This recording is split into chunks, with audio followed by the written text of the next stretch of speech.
course. Marcia, Marcia, Marcia! I've been made editor. Beautiful, smart, and funny. Marcia Brady had it all, but in reality, it was an impossible role to live up to. Maureen McCormick played Marcia, and she's now written a tell-all book called Here's the Story, Surviving Marcia Brady and Finding My True Voice. Maureen, good morning to you. Good morning, Meredith. And I even did it when we were talking in the commercial by mistake. I called you Marcia. That's okay. Which happened. I can deal with it. Now you can, but there was a time when it was difficult. The thing about this book, it's a tough read because you don't pull any punches here. You were 14 when the Brady Bunch debuted, and you quickly became the girl that every teenager girl wanted to be. Right. But you were really nothing like Marcia, which is why you say that landing the role was both the greatest and most awful thing that's ever happened to you. What do you mean, the greatest and most awful? Well, it was wonderful. You know, I love acting, so it was great to be on a series. But it was hard playing this perfect character, and I think everyone related to her as if she was perfect, had no problems, everything was great. Whereas in my real life, I was dealing with so many things. I was dealing with my grandmother died in a mental institution from syphilis, going insane. Her husband committed suicide a week later. My mother contracted syphilis, and I thought that I had syphilis growing up my whole life. I thought that I was going to go insane too and be in a mental institution. It was awful. And then when I got off the show, for years, I had a huge drug problem with cocaine, did that for years, and then I was battling depression in my adult years for a long, long time. But before we even get to what happened after you got off the show, when you did spiral totally out of control, when you were on that show, as you said, yes, you found out your grandmother had syphilis, your mom had syphilis, you were worried about it, also that your dad had cheated on your mom, and then you have to go into work and perform every day. You talk about that episode where Marcia has her braces put on, and she's crying because she doesn't feel good about herself. What people didn't know is those were real tears because you didn't feel good about yourself at all. Those were real tears. You know, it was really hard to deal with the things that were going on in my family, and then to go on and to pretend like everything was perfect. It was really hard. But I have to say, I loved the crying scenes the most because it was such a release for me, you know, to get out that pain, to get out that sadness.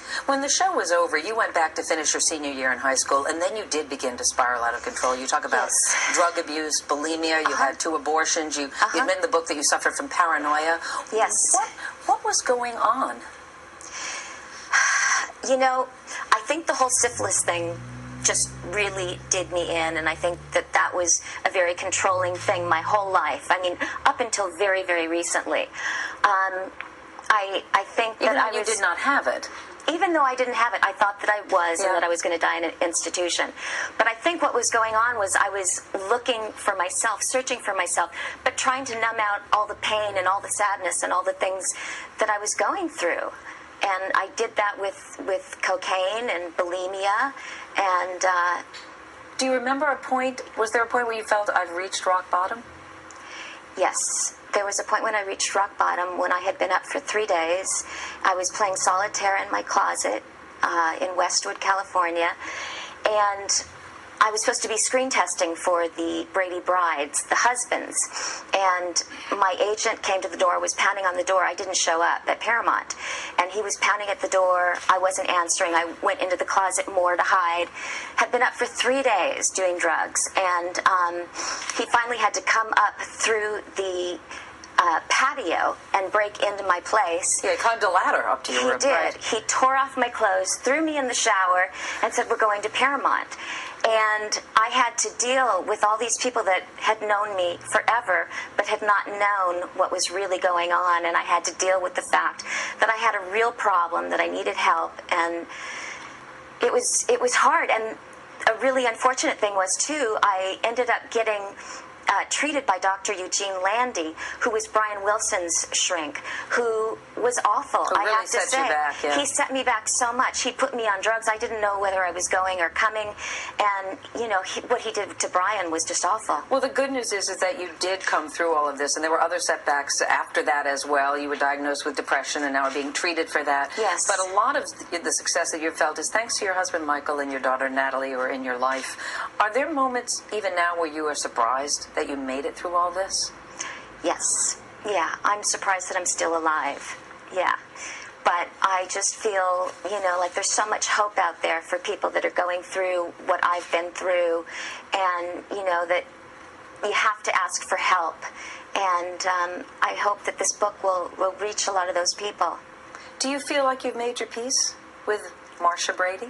I do. That you've come out from under the shadow of Marcia Brady? I do. We're very, very different, and I hid behind Marcia my whole life. And now I feel like at the age of 52, it actually happened when I was 50 on Celebrity Fit Club, but I came out, I was fat, I was overweight, I had to get on a scale in front of the world, and I just thought, this is the first time that I've really shown the world me, my true self, and this is what I want to do, this is what I want to be. On a much lighter note, and I'm so glad that you have made it through all of that, you talk in the book about some of the off-screen relationships, including your on and off-again romance with Barry Williams, yes, who I was in love with, played Greg Brady. And you started seeing him when you were 16, he was 18. You write, I was ready to lose my virginity to Barry, and it might have happened one night at his house, if not for his parents busting in on us. Boy, right. That does not sound like the Brady Bunch, No, it wasn't. It wasn't. We were swimming in the pool. We were in our bathing suits, and hot and heavy. I mean, the hair is sticking up on the arms. I mean, just hormones going crazy. And we got very close, and his parents, thank God, came in the room. And, I mean, thank God it didn't happen because it was my brother, right? Yeah, that would have been a little bit weird, I guess. I think I would have been really messed up. Do you still keep in touch with any of the cast members? I keep in touch with everyone but Eve. I have great relationships with all of them. Oh, I'm sorry, because you guys were very close when you were actually making the show. We were very close. We were best friends. And, yeah, I really find it sad that we don't see each other anymore. I miss her a lot. Is there a reason why, or? I was on a show once, a late-night show, Vibe, years ago, and there's been all of this sex with the Brady Bunch, and the movies have made jokes about it, and everyone, loves to talk about it. So I was on this talk show, and I said that I fell in love with everyone, Bob Reed, Barry, Chris, and then I said Florence and Eve, and the guy said, Eve, really? And I said, yeah, I kissed her too. And that got on the news, and it went out, and I was having fun. It was just, something that I was joking with. And she didn't take it that way. And she didn't take it that way, so. I'm sorry to hear that. You mentioned Bob Reed, who played your dad in the movie. What a lot of us didn't know at the time was that he was gay. And you yourself were one of the last ones to realize that. What impact did that have on you? Because you absolutely idolized him. I did. I don't think the Brady Bunch would have been what it was without Bob Reed. He brought so much realism, to the show. It was very difficult when I discovered that he was gay because I had a huge crush on him. So I was like, there go my chances. But he was a wonderful, wonderful man. When he died, it was just such a shame. He died way too young, and he was a wonderful, wonderful human being.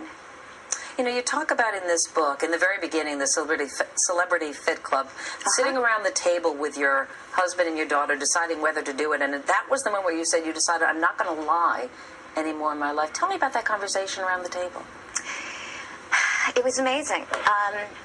They came to me, and I was heavy, I was fat, I was eating out of frustration, and I had gone through all these other things, the bulimia, the coke, the depression, and I was hiding it all. I wasn't being real with who I was and what I had been through, and I didn't want to do Celebrity Fit Club, and my daughter said, no, Mother, you have to do this. This is going to be good for you. You have to come out. And I'm so glad I listened to her, because it's been so cathartic to finally be me, to finally show who I am, the hurts, the pain, everything. It just feels so good to be me. And now when people say Marcia, Marcia, Marcia, you can accept it for what it is, a loving remark of people who love the show. It's so sweet. It's so sweet, yeah. Maureen McCormick, a pleasure to meet you. Thank It's you. quite an Pleasure amazing to meet read. you. Oh, thank you so much, Meredith. Thank you. And Thank the book you. is Here's the Story, Surviving